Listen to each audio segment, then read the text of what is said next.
Alors, chers spectateurs et les gens qui écoutent le podcast depuis maintenant 5 épisodes, on travaille aujourd'hui sur un nouvel épisode bien spécial, encore une fois, parce qu'on va toucher un sujet qui est politique, j'imagine aussi, mais qui va être aussi très personnel avec notre invitée Marie-Louise Tardy, qui est députée à l'Assemblée nationale. Donc, bienvenue. Kwekwe. Un plaisir pour moi d'être ici avec vous. On est avec John-Evan Koukouchou aussi, qui était là dernièrement avec l'entrevue avec le ministre Champagne. Salut, John. Salut. Bon, Kwekwe. Je suis content de te revoir. Je suis content que tu sois là. Je suis content que tu soyez là. Ouais. Alors, donc, ça va être une entrevue, j'imagine, un peu politique parce que John, il fait des études en sciences politiques. Puis, il est allé voir un peu votre carrière. Il est allé voir un peu c'est quoi votre parcours, votre feuille de route. Puis, premièrement, moi, j'aimerais juste savoir simplement comment vous décriveriez votre poste présentement à l'Assemblée nationale. C'est quoi votre travail dans le quotidien, juste pour faire une petite mise en contexte? Oui, c'est une bonne question. C'est le début de toute chose. C'est le début de toute chose. Ouais. C'est quand même assez varié, je te dirais, là, d'une journée à l'autre. Quoique, de façon générale, on peut dire que pour un député, disons qu'on regarde sur un mois, tu as 3 semaines qui sont réservées à l'Assemblée nationale. Mardi, mercredi, jeudi. Ça, c'est les 3 jours là, pendant 3 semaines qui sont à l'Assemblée nationale.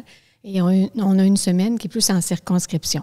Donc, nous, lundi, vendredi, sont aussi réservés. Et samedi, dimanche, bien entendu. Là, un peu moins à cause de la pandémie, là, mais il faut penser que quand on s'en va comme député, on est là pour les citoyens. Et c'est du 7 jours sur 7. Et c'est le soir aussi, là. Donc, une journée typique, quand je suis à l'Assemblée nationale, il y a évidemment ce qu'on voit à la télévision, au Salon Bleu. Puis, il y a ce qu'on ne voit pas, mais là où on travaille vraiment à faire avancer les dossiers, les projets de loi, où on fait des révisions, où on fait avancer aussi par les lois, les problématiques qui nous sont énoncées par nos citoyens. Et c'est là qu'il est important d'être toujours branché avec le terrain. Et ça, c'est le travail dans les commissions parlementaires. Et moi, j'ai le privilège de siéger sur 3 commissions parlementaires. Ils nous avaient demandé initialement quelle commission ou quel sujet nous intéressait. Évidemment, j'avais pris tout ce qui touchait à la forêt, à l'environnement, aux affaires municipales. Donc, j'ai pour ça là, 3 commissions. Le transport aussi qui touche à l'environnement. Vous êtes installé dans quelle région présentement? Actuellement, mon domicile, depuis l'an 2000, est à Shawinigan. Mais j'ai un pied à terre aussi à Québec. Tu comprendras que ça fait loin un peu revenir à tous les soirs. Surtout que c'est souvent des longues heures, là. 8 heures, 8h30. Des fois, quand on est en session intensive, ça peut aller jusqu'à 9h30, 10h là, le soir.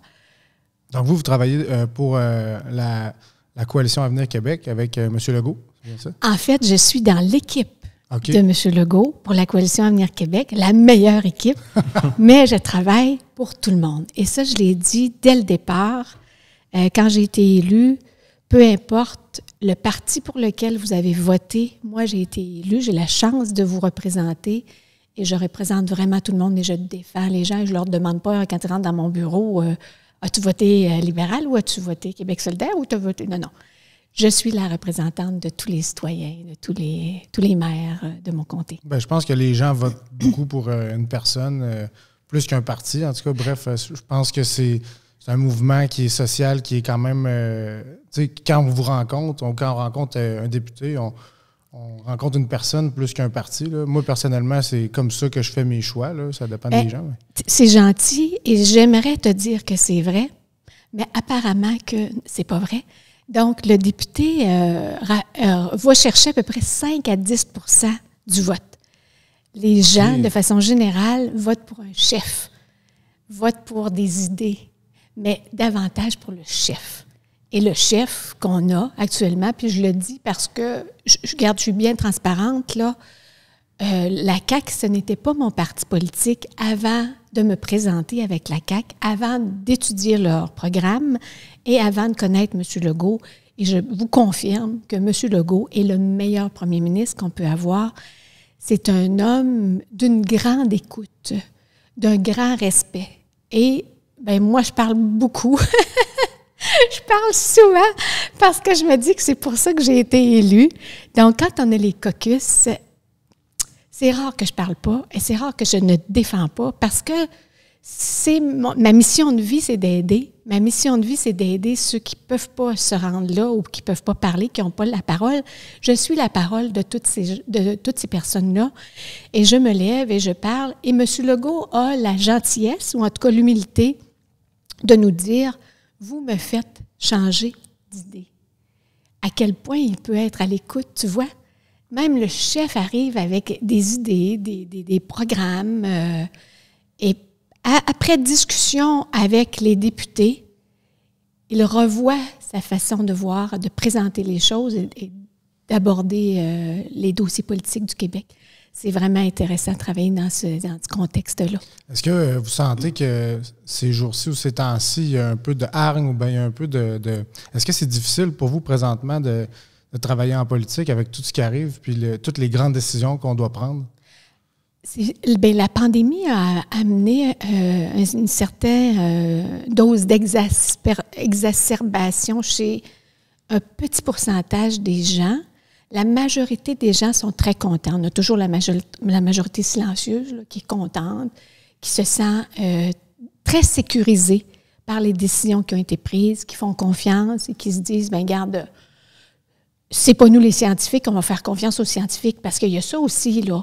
Le politicien, c'est un peu comme le facteur des fois. Puis je dis, quand le facteur vous apporte une facture, allez-vous tirer sur le facteur? Nous autres, on est le politicien. Là. Dans cette crise-là, là, oui, c'est M. Legault, oui, c'est M. Dubé, oui, c'était Mme McCann avant, qui faisait les annonces qu'on voit à la télévision. Mais les décisions sont prises de façon scientifique et on doit se baser sur la santé publique, on doit se baser sur des chercheurs, des médecins qui sont là et qui nous guident dans nos décisions. C'est la base, je pense, de toute communauté, de toute société qui est saine, de s'appuyer, d'avoir un leader qui porte la parole, mais de s'appuyer sur des décisions qui sont sur une base solide, plutôt que juste crier au loup, tu sais, dans le fond. Et j'en ai des manifestants qui viennent, et cette semaine, j'ai eu, entre autres, 2 groupes de manifestants. Et ça me fait toujours plaisir de sortir pour les écouter. Pas pour argumenter avec eux, pas pour m'obstiner avec eux, parce qu'on entre dans un débat qui est malsain rendu là. Quelqu'un qui croit que c'est pas bon, qui croit qu'on fait pas bien les choses, je pense que, regarde, il faut être assez raisonnable pour juste écouter, voir à quel niveau, parce que souvent c'est de la méconnaissance ou de la mauvaise information. Il ne faut pas prendre ça personnel. Donc, est-ce que je trouve ça difficile? Je trouve que c'est stimulant. Avez-vous vu le documentaire Le dilemme social, Social Dilemma, sur Netflix? Non. Ça parle du problème des médias sociaux dans leur concept de monétisation de notre information personnelle. Parce que Facebook, par exemple, c'est gratuit. Donc, comment ils font pour être une giga-entreprise multi-milliardaire? Ben, c'est qu'ils vendent l'information pour qu'on puisse voir de la publicité qui est ciblée pour nous. Ça, on le sait depuis des années. Ça commençait à apparaître, mais ça fait des années qu'ils font ça, puis toute notre information est encryptée pour cibler de la publicité. Mais ce qui arrive, c'est que quand tu scrolles dans ton feed, ben, tu vas toujours voir un peu les mêmes choses qui sont ciblées pour toi. Donc, si tu te mets, par exemple, à écouter des vidéos sur le fait que la Terre est plate, ben, tu vas toujours tomber sur ce genre de vidéos-là. Puis surtout, si tu les écoutes au complet, eux, ils savent que tu l'as écouté, que ça t'a intéressé. Fait que ça va toujours se répéter. Puis ça, ben, dans ce film-là, il y a plusieurs statistiques qui disent que l'information qui est fausse se diffuse 6 fois plus rapidement qu'une information qui est vraie. Sauf que l'algorithme de ces médias sociaux-là, il n'est pas fait pour prendre une décision à savoir est-ce que l'information est vraie ou l'information est fausse. Il est fait seulement pour te vendre ce que tu veux. C'est ça. Donc, puis les gens qui sont dans ce documentaire-là, c'est les humains qui ont travaillé derrière ces méga machines-là, ces méga ordinateurs-là. C'est des humains qui ont créé ça. Puis souvent, ces humains-là se sont détachés de l'entreprise que ces médias sociaux-là sont devenus parce qu'ils se rendent compte non seulement du problème social qu'ils sont en train de créer des guerres civiles qui peuvent éventuellement faire surface, surtout aux États-Unis, parce que les gens sont super mal informés. Exact. Puis surtout en temps d'élection où eux ont seulement 2 partis. Donc, ça divise vraiment le peuple à ce moment-là. Donc, bref, c'est très intéressant comme film, mais je pense que ça touche un peu ce que vous venez de dire, parce que ça raconte la désinformation, puis les gens, ben, c'est comme se craquer, tu sais, on se craque, puis on devient comme une espèce de mouvement de flat earther, puis on est fâché, puis c'est ça qu'on y croit fermement, mais tu sais, derrière ça, comme vous dites, il y a la science, il y a la réalité, puis aussi, ben, il y a des choix de société qu'il faut qu'on fasse si on veut, tu sais, tout ce qu'on a bâti là, sur des milliers d'années, là, toute notre intelligence collective, ben, on peut la perdre en claquant des doigts. On peut perdre tout ça, là, nos technologies puis notre intelligence. Fait que, bref, je suis bien content que vous soyez là, en humain, en chair et en os devant nous pour parler. Je pense que John avait préparé vraiment des bonnes questions pour vous pour voir votre parcours. Mais les tiennes étaient bonnes aussi. Oui, c'est bon, mais c'est juste que, tu sais, on l'inclut parce que c'est le spécialiste politique. Oui. Moi, je suis juste un artiste, là, tu sais. Je suis pas spécialiste, là. Ben, non, mais pour de vrai, l'entrevue qu'on a faite avec le ministre Champagne, tu avais vraiment préparé des bonnes questions. Fait que je suis vraiment content que tu sois là encore avec nous. Puis j'espère que tu vas rester avec nous. Ouais. Bref. Ben, on parlait du consensus scientifique, dans le fond, du débat public aussi, puis avec ce qui s'est passé avec la pandémie. Ça m'a fait penser aussi à l'ère qu'on traverse en ce moment, c'est-à-dire avec les peuples autochtones. C'est sûr que c'est un sujet central avec... En tout cas, en 2020, aujourd'hui, en octobre, c'est un sujet central du racisme. Je parlais du racisme systémique pour les peuples autochtones. En Amérique du Nord, en fait, au Canada, ce que je cherche, toutes les provinces, ainsi que l'État Canada, dans le fond, le pays du Canada, il a avoué qu'il y a du racisme systémique à l'intérieur de leur loi, dans l'intérieur de leur politique. Là. Fait que, à ce que je sache, le Québec, c'est la seule province où il n'y a pas eu cette je sais pas comment dire, il y a eu un genre de, moi j'utilise déni, un genre de déni face à une réalité qui existe, que les peuples autochtones déclarent qui existe.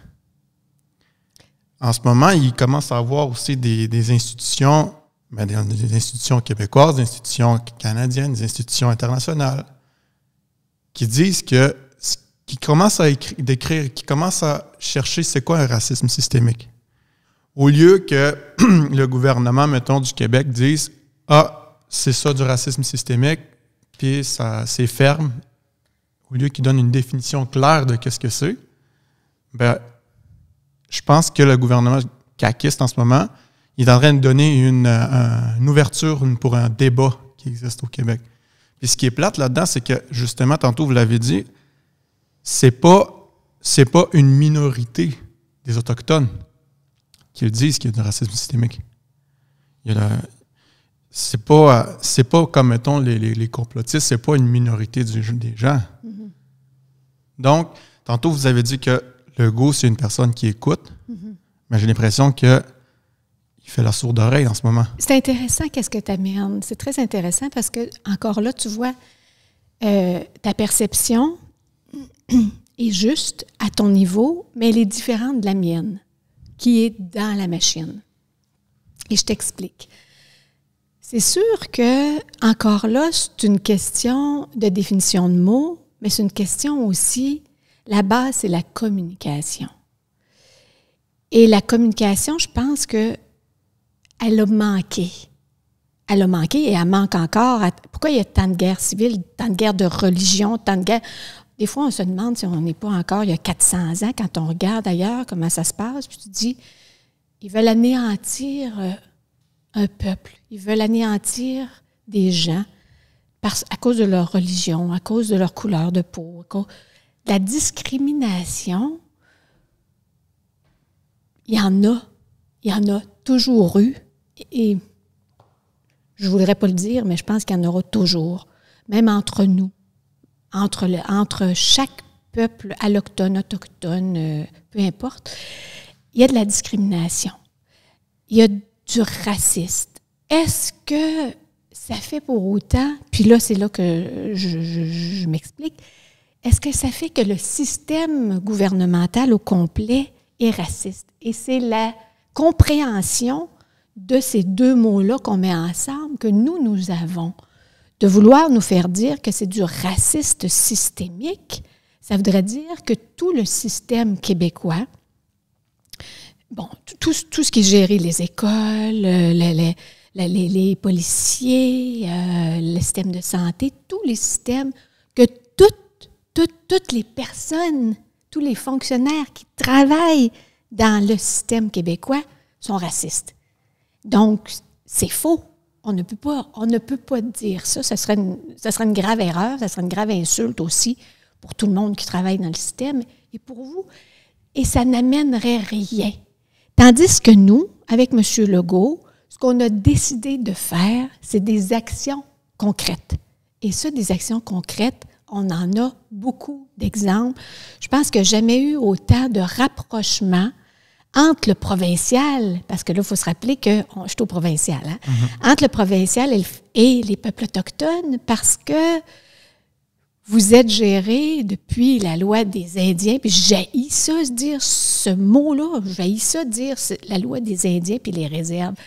Déjà, je trouve que c'est dénigrant, tu sais, d'avoir fait ça. Mais qu'est-ce que je te dis, c'était avant nous autres, puis c'était il y a plus de 100 ans. Mais entre le provincial et les nations autochtones, depuis 1 an et demi, 2 ans, 3 ans, il y a de merveilleux rapprochements. Et moi, je vais beaucoup sur le terrain, j'y allais avant aussi, et on se parle de nation à nation dans le respect. Encore hier, j'appelais les gens d'Obidjouan pour un projet là, concret. On appuie une nouvelle entreprise en démarrage qui est le transport du bois. Ils ont une série. Les camionneurs, ils font de 500 à 600 km par jour pour aller livrer des planches au lac Saint-Jean, à Résolu. Résolu va mettre là, en marché là, le bois qui est transformé chez vous. Mais on appuie des projets concrets, comme ici à Wemotaci. Tu sais.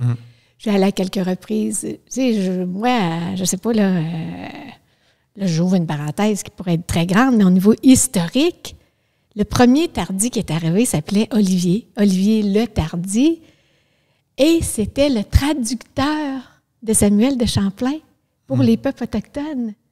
Il était resté, il avait peut-être 17 ans, il était resté sur la Côte-Nord et à Tadoussac pendant... Le Champlain était reparti, puis lui, il est resté là l'hiver, il est resté pendant quelques années pour apprendre les langues autochtones et pour devenir le traducteur. Donc, est-ce que j'ai ça? Il y a eu aussi une liaison, comme à peu près tous les Français qui sont venus, et ils ont eu des enfants qui étaient métis. Donc, tu vois, pourquoi je vous aime? Est-ce que c'est pour la nature? Est-ce que c'est pour le... je trouve que nos âmes sont quand même très semblables quand on va à un niveau plus élevé que de s'obstiner sur des mots. Je comprends ce que vous dites. Puis c'est vrai que ça fait longtemps qu'on se côtoie ici. Puis quand on connaît l'histoire puis qu'on s'intéresse un peu à l'histoire, on le voit que pendant plusieurs années, il y a eu des années de paix puis des années de partage. Puis c'est de valeur un peu tout ce qui est arrivé. Puis on se demande vraiment pourquoi. Puis on essaie aussi de mettre le doigt sur c'est qui, c'est de la faute à qui. C'est qui le méchant dans l'histoire. Mais réellement... je pense que c'est pour ça que le mot racisme systémique devient une espèce de réalité pour les peuples autochtones. C'est que les fondations même de ce système-là ont fonctionné selon des valeurs qui étaient racistes à l'époque. Puis, c'est pas nécessairement... À l'époque, ça pouvait être des individus qui étaient racistes qui ont créé ce système-là. Mais aujourd'hui, je pense pas je pense pas personnellement que quand je rencontre des gens, en fait, moi, ça m'est jamais arrivé de rencontrer des gens de haute instance ou des gens de la classe politique ou peu importe de quel univers, même dans le milieu des arts, tu sais, des gens qui sont volontairement racistes envers moi. C'est juste qu'il y a il y a un système qui est mis en place qui dit que dans les émissions de télé québécoises, ça prend 3% de gens noirs puis 4% de gens issus de communautés minoritaires, puis 2% d'Autochtones. Fait que moi, des fois, je me ramasse pris dans ce système-là artistique pour combler un besoin qui est légal pour recevoir certaines subventions du fédéral. Parce qu'on sait qu'au Québec, ça fonctionne comme ça. Tous les artistes sont en quelque sorte des fonctionnaires parce qu'on est tous nos revenus viennent de subventions fédérales pour créer la télévision qu'on écoute. Là. On n'est pas comme aux États-Unis où les compagnies privées produisent des méga séries. Mm-hmm.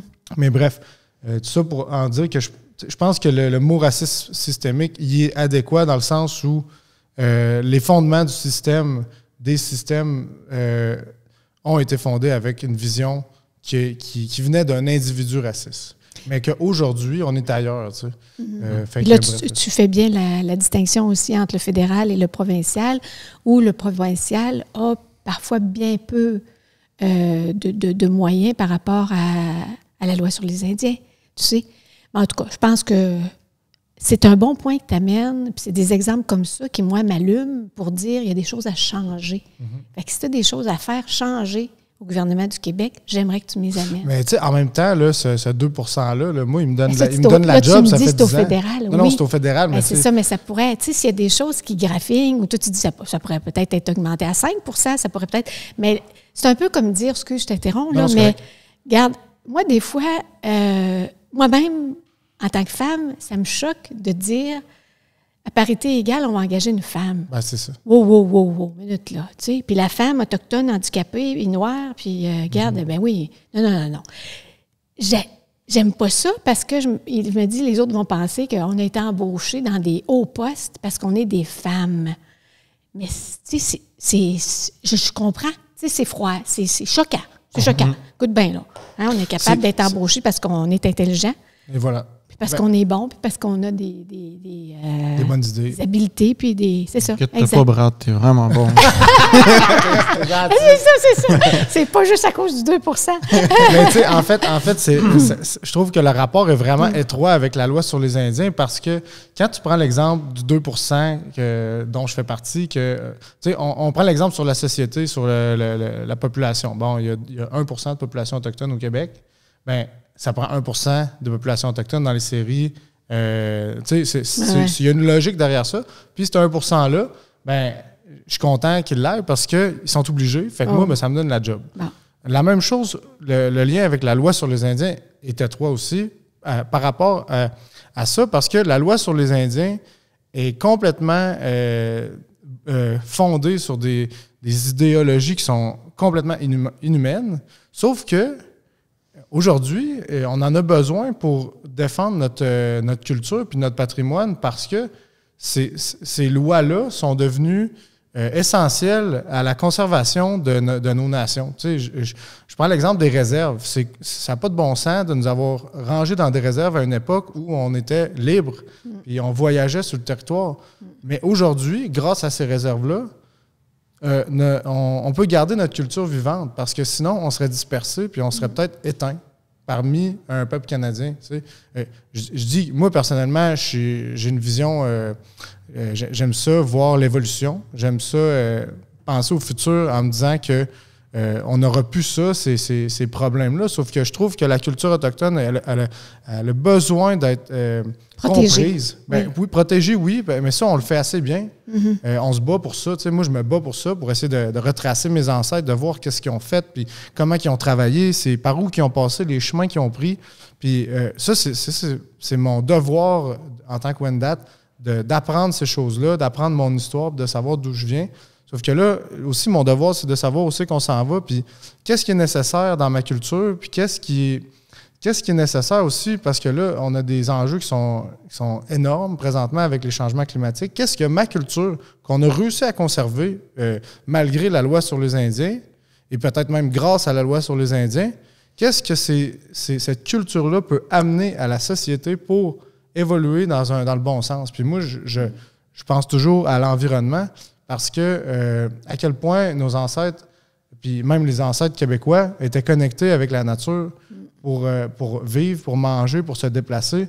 Donc, c'est sûr qu'on ne vit plus dans le même mode de vie, mais on parle souvent de décroissance. Bien, moi, je pense qu'il va falloir qu'on aille vers là éventuellement pour revenir aux valeurs de base puis comprendre qu'un arbre qui est vivant vaut plus qu'un arbre qui est mort.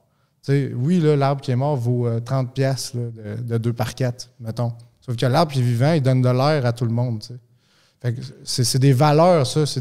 C'est une vision qui n'est pas à l'argent, mais qui est plus concentrée sur les valeurs.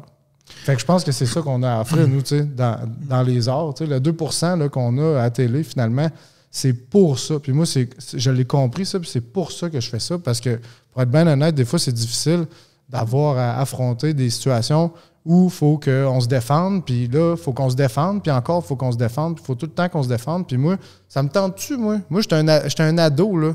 Ça me tentait juste d'être avec mes chums, puis de vivre ma vie, là, tu sais, quoi. Tout le monde aussi, un peu, veut vivre sa vie puis être bien, tu sais. Fait que, puis là, ben, je deviens dans des débats politiques à 17 ans, 18 ans. Il faut que je connaisse toute ma culture, il faut que je la transmette, il faut que, tu sais, ça devient lourd sur les épaules. Mais à un moment donné, ben, j'ai pas le choix. J'ai embarqué dans le jeu, tu sais. Puis à cette heure, ben, je suis informé, puis je fais des efforts pour arriver informé quand j'ai besoin de faire une entrevue à Radio-Canada, puis ils m'appellent, puis ils ont besoin d'une opinion, ben j'essaie de faire les choses correctement. Mais bravo. Mais bon, bref. Bravo. Ouais, on va poursuivre avec les différents points de vue qu'on a sur les choses très intéressantes sur la vie. Et dans le fond, moi, j'aimerais ça parler de la gestion, parce qu'on parle du bois, on parle de foresterie, dans le fond.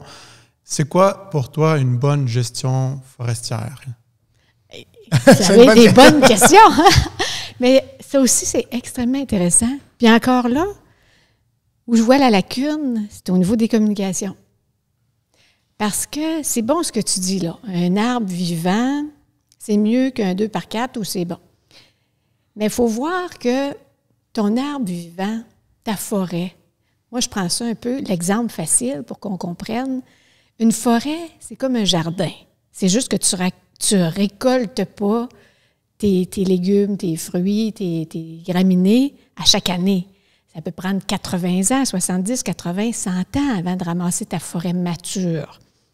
Par contre, quand elle est mature, un arbre mature ne puise pas, ne ramasse pas ton CO2, en émet davantage. Oui, les arbres matures sont bons pour les oiseaux, sont bons pour les pics-bois, sont bons pour les animaux, sont bons pour les insectes, mais il y a un équilibre à avoir et c'est cet équilibre-là qu'on cherche. Et je te dirais qu'au cours des 50 dernières années, la foresterie, l'aménagement de nos forêts, parce que c'est nos forêts à tous et à toutes, a beaucoup changé. Bon. La façon que le gouvernement du Québec essaie d'aménager ses forêts, il essaie de copier la nature. Donc, ça dépend tout le temps. Tes pommes, tu vas les ramasser à tel moment, mais tes épinettes, tu vas les ramasser d'une façon, puis tes érables, tu ne ramasses pas une érablière, tu n'interviens pas dans une forêt d'érable avec du bouleau jaune de la même façon que tu interviens dans une forêt de pin gris ou dans une forêt d'épinettes. Il y a tout ça, là, et c'est très complexe. Et une forêt de sapins, d'épinettes, qui est mature, la nature va s'en occuper. Tu vas avoir des épidémies d'insectes. La tourdeuse est un bon exemple. Tu vas avoir des grands feux. Ici, au lac Saint-Jean, il y a eu des grands feux. Et après le grand feu, qu'est-ce qui revient? Les pins gris. Pourquoi les pins gris? Parce que le cône, communément on appelle la cocotte, le cône a besoin de chaleur pour s'ouvrir et c'est un arbre qui naît après un grand feu, comme les bleuets. Et c'est toute cette connaissance-là de la nature qu'on met ensemble pour faire des plans d'aménagement. Bon, est-ce qu'une coupe, là on dit qu'il n'y a plus de coupe à blanc. Regarde, une coupe à blanc, qu'elle soit grande comme la table ou qu'elle soit grande comme 2-3 hectares ou 10 hectares ou 50 hectares, quand tu coupes tout, ça s'appelle une coupe à blanc. Appelons les choses par leurs vrais mots, là. Hein? On va se dire les vraies affaires. Puis c'est pas épeurant, une coupe à blanc. Parce que comme je vous dis, si elle n'est pas coupée par la machinerie, elle va être coupée par les insectes, par les maladies, par le feu. Donc, il faut juste avoir une attention particulière par rapport à ça et il faut s'assurer qu'il y ait de la régénération forestière et c'est là qu'il y a du reboisement et c'est là qu'il y a de la régénération naturelle aussi qui vient. Donc, moi, je pense que le respect de ces types de forêts-là, de peuplements forestiers différents, à grandeur, à échelle commerciale, mais humaine. Et l'aménagement aussi, ça se fait toujours, je me dis, en consensus, en fonction des gens qui habitent le territoire. Et ça, c'est très important. Il y a une vingtaine d'années, ici, on a un modèle qui a été mis sur pied qui s'appelle les forêts habitées. Et il y a des tables de consultation, concertation qui existent depuis plus de 20 ans où les Autochtones sont là. Les villégiateurs, parce que vous savez qu'il y a beaucoup de baux de villégiature qui ont été loués pour des Québécois qui s'en vont et qui bâtissent un petit chalet sur le bord d'un lac pour avoir l'accès à la nature. Parce que ça aussi, c'est un problème. Là. C'est pas tout le monde qui a accès à la nature. Donc, on voudrait donner un accès plus grand à la population en général parce que c'est tellement bon, c'est tellement ressourçant et reconnecter l'enfant, reconnecter les gens à cette nature-là.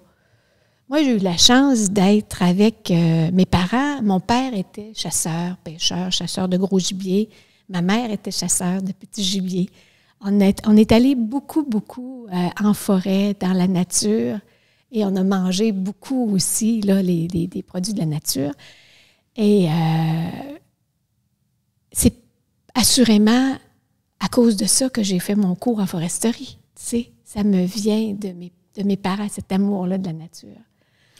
Mais moi, j'ai un ami qui a travaillé en foresterie longtemps. Là, puis, tu sais, on en a parlé beaucoup de ça. Puis ça m'inquiète pas dans le sens où il m'explique toujours, tu sais, scientifiquement, biologiquement,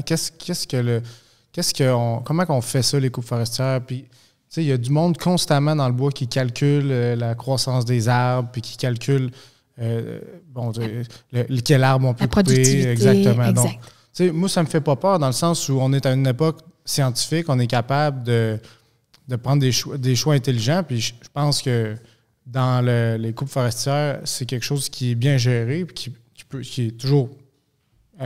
toujours être amélioré, mais tu sais, je pense qu'il y a des gens intelligents derrière ça, puis je fais quand même confiance à cette industrie-là.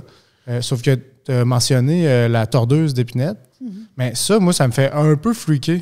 Je sais pas, tu sais, je sais qu'il y a certaines époques dans le passé où ça arrivait, là, des épidémies du genre, mais là, présentement, c'est, tu sais, comme quand on monte sur la Côte-Nord puis on s'en va vers Sept-Îles, c'est incroyable, là.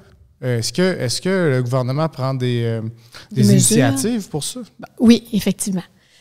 Les épidémies, c'est cyclique. Il va toujours en avoir. Ouais. Donc, à peu près aux 20 ans, tu as un pic. Après ça, tu as les prédateurs qui viennent, les oiseaux, les gros becs qui viennent les manger. Ça descend. La population du gros bec va baisser aussi. Tu sais, fait que c'est cyclique. C'est comme le loup, le renard, avec le chevreuil, etc. Je ne vous apprends rien, là. Bon.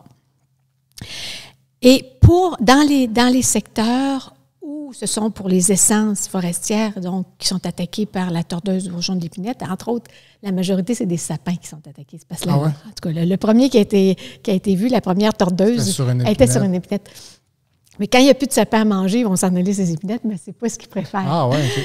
Mais étant donné que c'est sapin, épinette, pain gris, ce sont les 3 essences qui servent à faire les 2 par 4. Ouais. Construire les maisons, les structures, puis on en a besoin. Donc oui, il y a un gros programme d'arrosage et c'est suivi, là.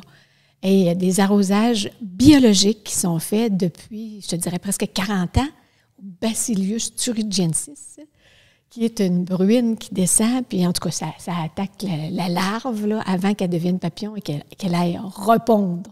Ah ouais. Donc, et ça, effectivement, à chaque année, quand tu as une épidémie à quelque part, il y a de l'arrosage qui est fait pour conserver, pour stopper ou pour tempériser un peu, tu sais, le temps que l'industrie forestière ait ramassé ces arbres-là, parce qu'une fois qu'ils vont être tout secs sur pied, ils ne sont plus bons pour personne. Oui, mais là, comme là, il y a des millions de kilomètres carrés qui sont dévastés. Mais est-ce que c'est une boîte d'allumettes, aussi? Est-ce qu'on va être au prix avec des énormes problèmes de feux de forêt prochainement? Effectivement, si ça n'a pas été ramassé à temps, là, je ne vois pas le cas, mais c'est un bon cas que tu amènes. Si ce n'est pas ramassé à temps, ça engendre d'autres problèmes. Fait que, tu sais, c'est pas comme toujours... Là, est-ce qu'on aurait une solution pour une forêt qui est ravagée par la tordeuse, qui est complètement sec et complètement morte? Est-ce qu'on aurait une solution pour pas que ça pogne en feu du jour au lendemain? Là? Non? Ça serait peut-être même la solution, ça serait peut-être même de... Oui, c'est ça. Parce que ça va redonner le carbone au sol, puis les engrais minéraux au sol, puis ça va... La nature reprend le dessus, puis là, ben ça repousse. Moi, je voudrais juste partager le point de vue, parce que vous deux, vous dites que vous n'avez pas peur des coupes forestières. Dans le fond, vous faites confiance à l'industrie forestière. Non. Faites confiance. On parle pas à l'industrie forestière, aux scientifiques et aux décisions qui sont prises. Ce n'est pas l'industrie forestière. Et ça, c'est un bon... Hey, c'est super bon, là, regarde. Parce que l'industrie forestière, avant l'industrie forestière, il y a 100 ans, il y a 50 ans, c'était l'industrie forestière qui décidait, qui déposait des plans d'aménagement au gouvernement. Mais ça a changé, ça. Avec on appelle ça le nouveau régime, qui n'est plus nouveau, là, mais le nouveau régime forestier, c'est le gouvernement qui dit à l'industrie où aller. Ça, c'est depuis les années 70? 2013. Ah, 2013, là, OK. Concrètement, ce qui arrive, c'est que les chefs de territoire, à Wemotaci, à ce que je sache, les chefs de territoire communiquent directement avec les fonctionnaires, que les fonctionnaires ne sont pas nécessairement au courant des faits, des réalités sur le territoire. Terrain. OK. Alors que l'industrie forestière, selon ce que je comprends des chefs de territoire, les industries forestières, les compagnies forestières, eux autres, ils étaient au courant des faits sur le terrain. C'est pas supposé. Parce que, c'est ça qu'ils m'ont exprimé. Ouais. C'est intéressant. Puis, dans le fond, il y a une genre de déconnexion, ce qui est fait avec les fonctionnaires. C'est pas supposé. MFFP. Plus maintenant. Parce que maintenant, le plan d'aménagement, il est fait par les fonctionnaires. Et il est donné à l'industrie forestière. Et l'industrie forestière, je te dis pas qu'ils aiment ça, là. Ils sont obligés d'aller récolter les parties que le ministère a accordées en fonction des critères scientifiques, de l'âge du peuplement, de sa maturité, de la densité, de la productivité. Il y a différents critères. Et il ne faut pas oublier non plus que... si ça arrive, j'aimerais ça que tu leur dises de m'appeler. Parce que là, je vais intervenir. Il ne faut pas oublier qu'il y a de plus en plus de chemins qui est construit sur l'Intaskinan, dans le fond. Ça, c'est le territoire ancestral des Atikamekw.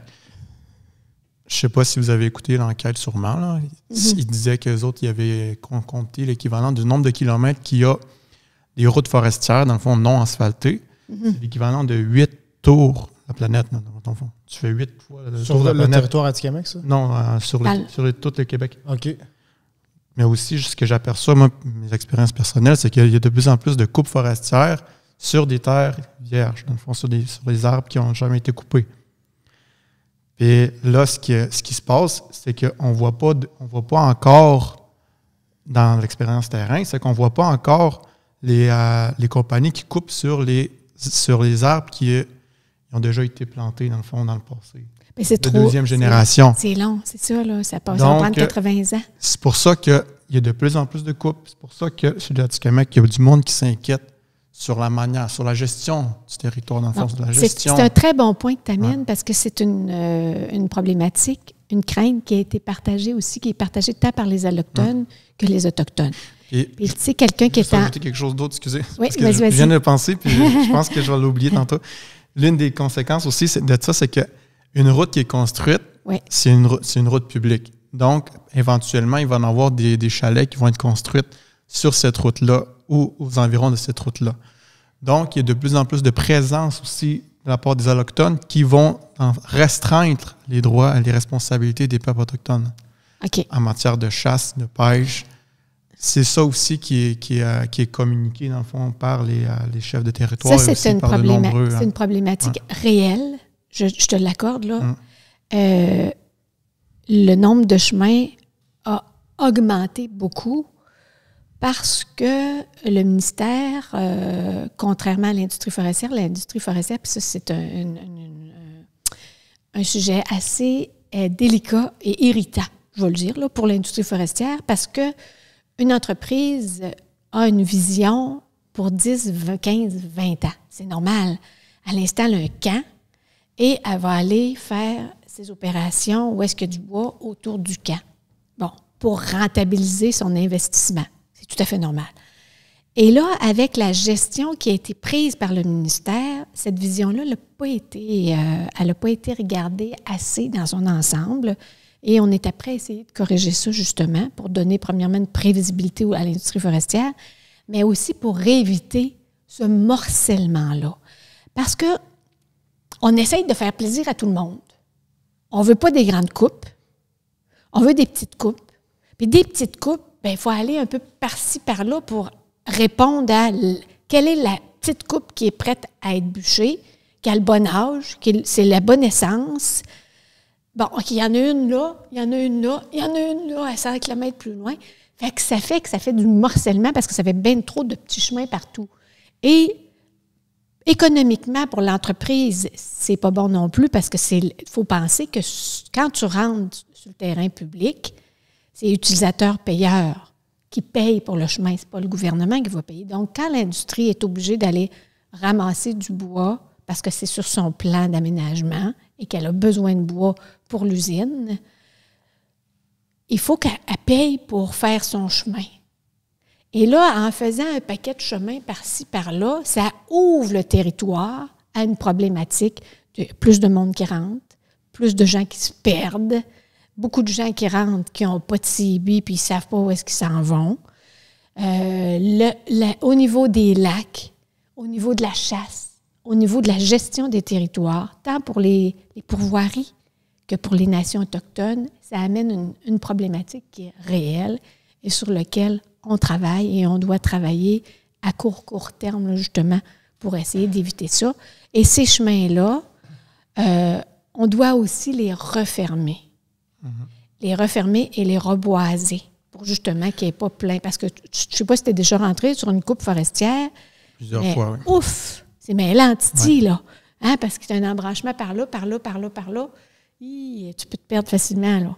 Moi, je me repère pas. Moi, je me repère, en fait. Fait que bon. je me repère pas. Là, mais je me suis déjà perdu quand j'étais adolescent, par exemple. C'est vraiment pas évident. Il faut que tu connaisses ton territoire en titi. Ouais. Ce que j'entends, par exemple, parce que c'est vraiment une belle conversation, je suis vraiment content du contenu qu'on ouvre aujourd'hui. Mais bref, John, ce que j'entends, c'est que les chefs territoriaux Atikamekw ont accès à de la communication avec le gouvernement. Oui. C'est ça que tu es en train de me dire un peu? Oui, définitivement. Non, dans le fond, pas le gouvernement, les fonctionnaires. Les fonctionnaires. Ce qui est, dans le fond, l'administration. C'est le gouvernement aussi, là. C'est de l'administration. Parce que c'est pas politiquement. C'est de l'administration. Ouais, exact. C'est très différent. Parce que si on recule de 50 ans, là, même 60 c'était directement politique, là, il y a 50 ans. Hydro-Québec rentrait, faisait son barrage sans demander rien à personne. C'était directement politique, rendu là. C'est ça, mais la nation n'était aucunement consultée à cette époque-là. Tu comprends ce que je veux dire? En ce moment, il y a 200 projets sur les chefs de territoire. Il y a plus de, si je m'en souviens bien, c'est 200 projets. En ce moment, je vais te dire quelque chose. Il y a 50 ans dans le passé, c'est où qui coupait les arbres? Sur les bords des rivières. Ouais. Donc, la grande majorité du territoire n'était pas accessible. Il n'y avait pas de chemin qui allait 200, qui couvrait 200 km autour des rivières. Maintenant, ils peuvent aller n'importe où. Ils peuvent aller, tu penses qu'il s'est protégé un territoire? Non, ils vont aller chercher dans 2 ans. Ouais. Mais tu vois quand même le point, je ne veux pas t'interrompre, mais en sorte qu'il y a des familles. Le point qu'amène est un point très positif.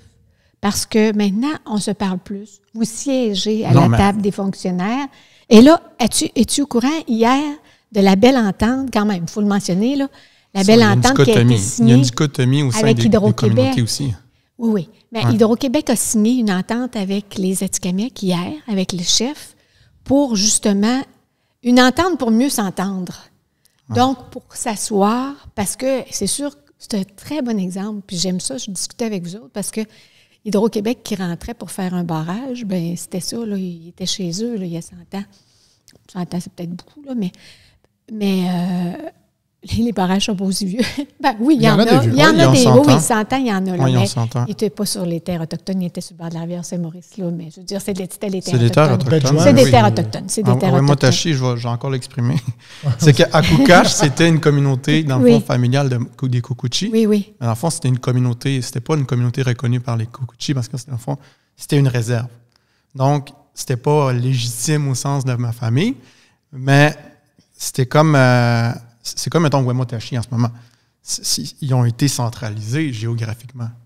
Mais tout ça pour te dire que les Atikamekw de Wemotaci aussi ils ont été touchés par la construction des barrages, dont le barrage rapide blanc. Mm-hmm. Puis, ce que je vais ajouter aussi, c'est qu'il y a des familles qui s'inquiètent tellement qu'il y a beaucoup de projets, des projets de coupe forestière. Il y a des familles qui s'inquiètent que, en fait, le bureau de gestion du territoire, selon ce qui est mentionné récemment, c'est que dans quelques années, certaines familles, ça se peut qu'il n'y ait plus de terrain vierge, dans le fond, plus d'arbres matures des millénaires, dans le fond. Oui, je comprends. Mais, regarde, je suis contente que tu dises ça, mais permets-moi d'en douter. Pas de douter qu'ils ont peur, mais depuis 20 ans, ils sont assis à la table et ils acceptent les plans d'aménagement. C'est comme ça qu'on travaille ici en Haute-Mauricie. On est un modèle pour le Québec.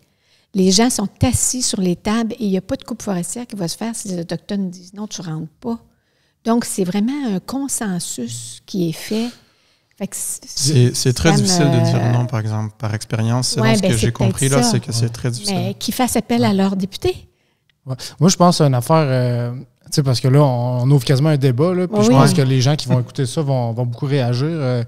Mais c'est bon, c'est bon de parler de ça. Mais moi, je pense bien sincèrement que les nations autochtones, en l'occurrence Wemotaci, pour cette situation-là, je sais là, tu me parles, moi, il y a certaines choses que j'ai aucune idée. Là. Tu me parles de chefs territoriaux. Je savais qu'il y avait des genres de délégations pour diviser votre territoire en familles. Ça, je savais que vous aviez aussi pour la chasse certains secteurs qui sont. Ça, ce que nous, les Wendat, on n'a pas.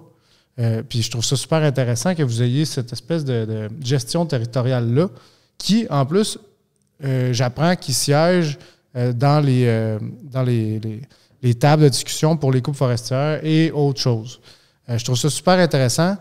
Moi, ce que je me dis, c'est que si on veut arrêter de se faire manger la laine sur le dos, il faut qu'on se botte le cul puis qu'on travaille plus fort qu'on est en train de travailler parce que ça va vite.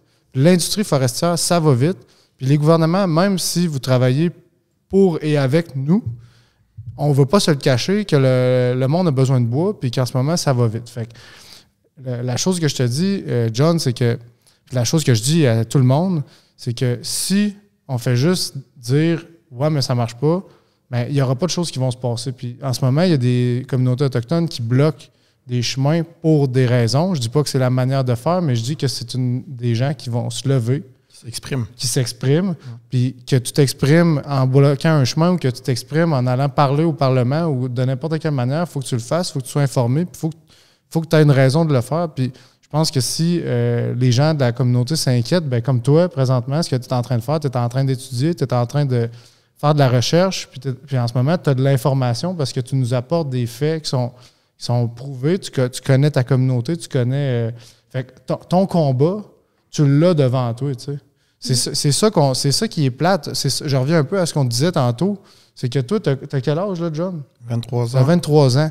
Mais la plupart des gens de 23 ans, là, ils sortent le vendredi, puis ils vont au cinéma, puis ils se font du fun. Mais toi, t'es un jeune autochtone, t'es obligé d'entrer dans un combat. Si tu veux que tes petits-enfants puissent avoir accès à un territoire. C'est exactement ce que je disais tantôt. C'est plate, mais c'est ça, puis c'est ça. Moi, je trouve pas ça plate, là. Moi, je trouve ça, c'est un beau cadeau. Oui, tu trouves ça un cadeau? Bon, ben, je suis content de t'entendre dire. Ouais, moi, je pense que c'est une grande responsabilité que j'ai en tant qu'Atikamekw, Nélisa. Donc, moi, je l'accepte entièrement. Super. Je suis allé l'entendre dire, puis je suis dans le même canot que toi. Parce qu'on travaille ensemble. Ah oui, bravo. Puis une autre chose que je voulais peut-être juste rajouter, parce qu'on va terminer quand même bientôt, là, puis si tu veux acheter autre chose aussi. Puis, moi, je pense qu'on peut conclure la discussion. Oui, mais j'ai juste peut-être un petit astérix là, que j'aimerais ajouter. C'est que Wendake, la communauté d'où je viens, ont récemment travaillé avec une équipe de biologistes et une équipe d'anthropologues pour faire protéger un territoire c'est un massif de forêt vierge. C'est un des derniers dans le sud de la province. Vous avez sûrement entendu parler de ce projet-là. Mais ça, c'est quand même impressionnant ce qu'ils ont réussi à faire avec des études biologiques, dans le sens où on a de l'eau qui est d'une qualité presque impeccable, qui est presque au même niveau que la qualité des eaux qu'il y avait avant l'époque coloniale. Puis, il y a des plantes, il y a des mousses, il y a des oiseaux, il y a toutes sortes d'aspects biologiques. Puis, il y a l'aspect culturel aussi, parce qu'on retrouve sur ce territoire-là des chemins, des portages de lac en lac que mes ancêtres utilisaient depuis des centaines d'années, puis que les autres ancêtres de d'autres nations utilisaient avant nous. Fait que il y a un aspect culturel aussi, patrimonial, qu'on veut conserver. Puis ça, ben, c'est une réussite. Fait que je ne sais pas si ça peut se faire encore. Je ne sais pas si ce genre de projet-là a déjà été fait ou peut se refaire. Je ne sais pas à quel point le gouvernement va accepter qu'un aire protégée qui fait 360 km², c'est quand même pas gros, là.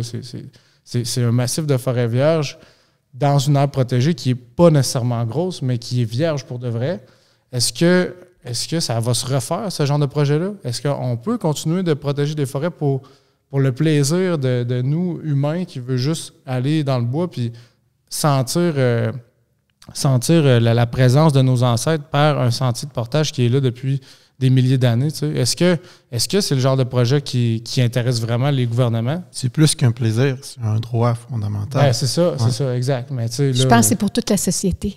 Donc, ma réponse est oui, notre ouverture est là. Et on est quelques députés qui défendons ardemment l'environnement et la sauvegarde des forêts matures, des forêts surannées. J'entendais, puis vous avez probablement entendu aussi cette semaine, en Colombie-Britannique, il y a un mouvement là, justement pour conserver ces arbres-là qui sont parfois millénaires. Tu sais, quelque part, il faut aussi se servir de sa tête. Puis quand on a des beaux milieux comme ça, là, Ferry Creek, là, c'est un devoir. C'est un devoir de société de conserver ces forêts-là. Il n'en reste pas beaucoup.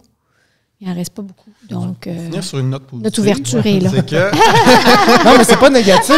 C'est un débat. Puis ça, c'est le genre d'affaire qui arrive. C'est intéressant. Ça arrive jamais. Là. On s'entend, je n'ai jamais parlé de ma vie avec une députée pour parler de ça. De foresterie. En même temps, là, on a toi qui est informé sur ta communauté, on a moi qui est informé sur ma communauté. On s'échange l'information, puis c'est ça qu'on a besoin de faire. C'est ça qu'il faut faire, puis il faut qu'on continue de le faire, de se parler. Fait que je pense pas que c'est négatif, mais vas-y, finis sur ta touche positive. Ah non, c'était ça que je voulais parler justement. Fait que, justement, il y a plus d'écoute, il y a plus de communication, puis justement... Comme moi, je me suis exprimé aujourd'hui. Ah, ça fait du bien. J'ai senti l'émotion, John. Merci beaucoup, Marie-Louise. Merci. Puis, tu vois, c'est vraiment un bel échange. Je suis vraiment contente. Puis je vous trouve vraiment beau. Là. Puis je pense qu'on va se reparler. Puis je pense aussi que John, vous allez sûrement vous rencontrer plus tard dans vos carrières. N'hésitez pas aussi à faire appel à moi. Je suis là pour ça. Merci beaucoup. Tiawa avec Miigwech. Miigwech.